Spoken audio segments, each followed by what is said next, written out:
के हजुरहरूलाई पनि यस्तो रातो एकदम क्लिन मिठो खालको पिरो यसरी बनाउनु तपाईँहरूलाई याद छ कि छैन कि? त्यही भएर म आज तपाईँहरूलाई भन्न गइरहेछु होइन। तपाईँहरूलाई मनपर्छ होला यो डल्ले यसरी हालेको होइन। यो कसरी हाल्छ, यो क्लिन कसरी हुन्छ? अब कतिजनाले त अब बनाउँछ नि, तर अब मुनिबाट लेदो बस्छ, अलिक कस्तो कस्तो देख्छन्, तर यो चाहिँ एकदम क्लिन छ हेर्नु। यो कति वर्ष राख्दा पनि यस्तै भइरहन्छ होइन। यो त तपाईँहरूलाई म आज भन्नु जाँदैछु। यसलाई चाहिँ के गर्नुपर्छ भनेदेखि तपाईँलाई पहिला चाहिँ अब सपोज अब 2 केजी जस्तो डल्ले छ भने चाहिँ त्यसमा चाहिँ 1 कटौरा चाहिँ यत्रो कटौरा हुन्छ नि सानो, त्यो कटौराको चाहिँ 1 कटौरा नुन, ठुलो नुन हो, आइडिन नुन होइन कि, अर्को ठुलो गाईले खाने नुन हुन्छ नि त्यो ल्याउनुहोस्।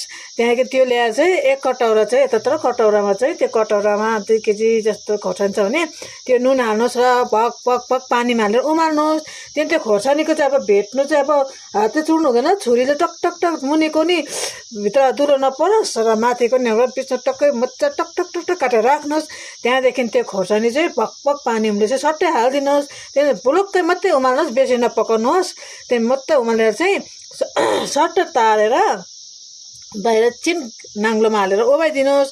त्यहाँदेखि जब त्यो नुन हालेको पानी हुन्छ त्यो चाहिँ नफ्याँक्नुहोस्।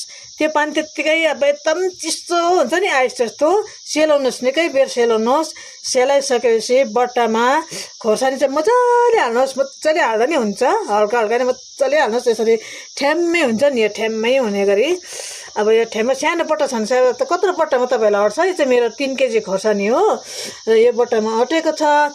र यसरी चाहिँ मजाले हालेर चाहिँ यहाँ माथिबाट त्यो जुन तपाईँले नुनको पानी राख्नु भएको छ नि सेलाको, त्यो सेलाको पानी चाहिँ सट्टै हालेर चाहिँ भरि बनाएर सट्टै हालिदिनुहोस्। त्यो किनभने त्यो नुन चाहिँ सेला हुन्छ त मुनिबाट मैला पनि तरिन्छ नि त, त्यो माथि सफा पानी हुन्छ, त्यो पानी सबै हालिदिनुहोस्। त्यहाँ भरि हालिदिनु, जतिसम्म खोर्सानी छ तबसम्म ठ्याम्मै हालिदिनुहोस् र ठ्याप्पै बिर्को बनाएर राख्नुहोस्।